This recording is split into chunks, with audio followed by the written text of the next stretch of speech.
Guys তোমরা কি এই ফলটা দেখে কেউ চিনতে পারছো? এটা কি ফল মাসি? এটা কি ফল গো? কাঁঠাল। যা কিন্তু না, কাঁঠালেরটা ছাড়া পিরিতে কাঁঠালের আঠা লাগলে পরে ছাড়ে না। তারপরে দেখো আজকে আমাদের মাসি কাঁঠাল আজকে কি কাঁঠালের প্রচুর আঠা, ঠিক আছে? তো আমার মাসি কত ভালোবাসে কাঁঠাল, দেখো কি সুন্দর।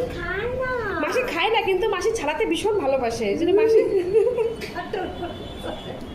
মাসি ছাড়িয়ে দিচ্ছে। আর এই যে দেখো লোভ আর সামলাতে পারছে না, খা খা গালে ঢুকা। এই দেখো জীবনে মানে প্রথমবার কাঁঠাল খাচ্ছে, কেমন রে খেতে বন্ধুরা? দেখো আর কত বড় কাঁঠালটা ছিল। এখন এই কাঁঠালকে কি করবি? কাঁঠাল দিয়ে পিকনিক করবি নাকি? এই দিদিকে কাঁঠাল একজন গিফট করেছে, ঠিক আছে? এই যে বস্তা ভরা কাঁঠাল ছিল, মানে কাঁঠাল দিয়ে পিকনিক হবে আজকে। বাট আমি কাঁঠাল একদম পছন্দ করি না। চলো বাই বাই, ভিডিওটা কেমন লাগলো জানিও।